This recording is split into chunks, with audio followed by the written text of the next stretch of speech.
Bismillah. Assalamualaikum warahmatullahi wabarakatuh. Wassalatu wassalamu ala rasulillahi wa ba'd. Kita bersyukur kepada Allah subhanahu wa ta'ala yang telah banyak memberikan kita nikmat.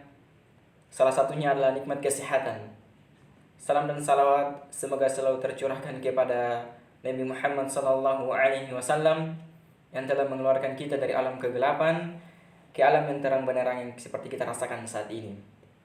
Ustazah yang insyaallah dimuliakan oleh Allah subhanahu wa ta'ala dan yang kami hormati, teman-teman yang kami banggakan sekalian, insyaallah fi hadhil fursah, pada kesempatan ini saya akan memberikan sedikit motivasi tentang melunasi utang.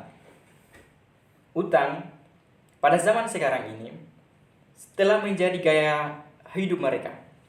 Ada sebagian dari kita yang menjadikan utang untuk memenuhi gaya hidup mereka, memenuhi fashion mereka. Mereka menjadikan utang sebagai kebiasaan yang sebagai hal yang biasa. Padahal pada zaman Nabi Shallallahu Alaihi Wasallam, utang ini adalah suatu hal yang dilakukan untuk memenuhi kebutuhan rumah tangga, salah satunya kebutuhan istri, kebutuhan anak, memenuhi makan, minum mereka, pada hal-hal yang urgent saja. Tetapi pada zaman sekarang, sebagian dari kita berutang untuk hal-hal yang sepele saja, sehingga menjadikan dalam hal utang ini hal yang biasa. Padahal Nabi Shallallahu Alaihi Wasallam pada zamannya pernah berutang, tetapi kembali lagi tadi pada hal yang urgent untuk memenuhi kebutuhan istri-istri beliau Shallallahu Alaihi Wasallam. Bahkan pada suatu kisah, Nabi Shallallahu Alaihi Wasallam berutang kepada seorang Yahudi yang pada saat itu diketahui ketika Nabi Shallallahu Alaihi Wasallam telah wafat. Ketika Nabi Shallallahu Alaihi Wasallam telah wafat, yang menjadi tanggungan dari utang Nabi Shallallahu Alaihi Wasallam adalah baju perang beliau Shallallahu Alaihi Wasallam. Kemudian para sahabat melunasi utang tersebut untuk menghargai dan menghormati Nabi Shallallahu Alaihi Wasallam dari peninggalan beliau, itu salah satunya baju perang beliau. Tapi pada zaman sekarang, teman-teman sekalian, kita banyak melihat orang-orang di sekitar kita atau banyak di luar sana itu berutang demi kebutuhan tersier mereka, kebutuhan sekunder mereka. Kadang ada, tapi sedikit saja untuk kebutuhan primer mereka. Bahkan suatu kisah teman-teman tentang orang yang berhutang di zaman Nabi Shallallahu Alaihi Wasallam. Salah seorang sahabat ketika itu dia memiliki utang 2 dirham. Allah Subhanahu Wa Taala wafatkan beliau radhiyallahu anhu. Ketika itu para sahabat yang lain mengkafani, memandikan, dan kemudian membawa mayat tersebut di hadapan Nabi Shallallahu Alaihi Wasallam untuk disolati. Tetapi ketika itu Nabi Shallallahu Alaihi Wasallam bertanya kepada para sahabat, alaihi dain, apakah orang ini memiliki utang? Jawab para sahabat, iya, utangnya adalah 2 dirham. Kemudian apa sanggahan dan tanggapan Nabi Shallallahu Alaihi Wasallam?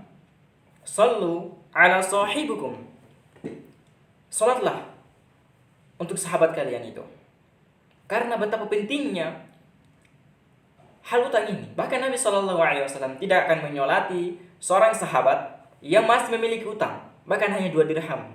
Teman-teman sekalian, hal yang bisa kita petik di sini, kenapa Nabi Shallallahu Alaihi Wasallam tidak ingin menyolati sahabat yang masih memiliki utang? Karena doa-doa yang diucapkan Nabi dalam sholat tersebut mustajab, akan dikabulkan oleh Allah Subhanahu Wa Taala. Tidak ada hijab di situ. Perkara utang ini perkara seorang hamba dengan seorang hamba. Ya, ini hak hamba terhadap hamba yang harus dipenuhi, bukan hak seorang hamba terhadap Tuhannya. Bukan, kawan-kawan sekalian. Tetapi utang ini hak seorang hamba dengan hamba. Itu hal yang penting. Bahkan Nabi Shallallahu Alaihi Wasallam mengajarkan kita betapa pentingnya doa, betapa pentingnya kita melunasi utang ini. Hadis yang disampaikan oleh Aisyah radhiyallahu anha yang doa tentang untuk melunasi utang ini berbunyi, Allahumma inni a'udzubika minal ma'sari wal maghramin, yang artinya, ya Allah, aku berlindung dari dosa-dosa dan lilitan utang. Ini salah satu doa yang Nabi SAW ajarkan kepada sahabat-sahabat beliau ketika terlilit oleh utang.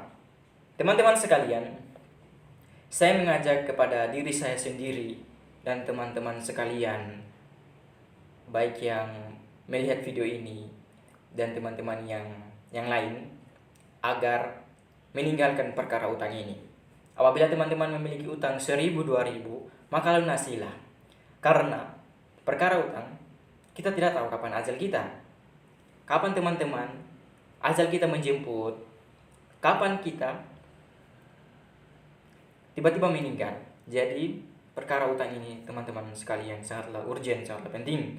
Maka dari itu kami memohon kepada Allah Subhanahu wa taala agar terlindungi dari perkara utang ini. Kami mohon kepada Allah agar melindungi teman-teman dari perkara utang ini. Demikian yang bisa saya sampaikan. Semoga bermanfaat bagi diri saya sendiri dan bisa memberikan edukasi kepada kawan-kawan sekalian tentang perkara utang. Saya akhiri dengan kafaratul majlis. Subhanakallahumma bihamdik, asyhadu an la ilaha illa anta, astaghfiruka wa atubu ilaik.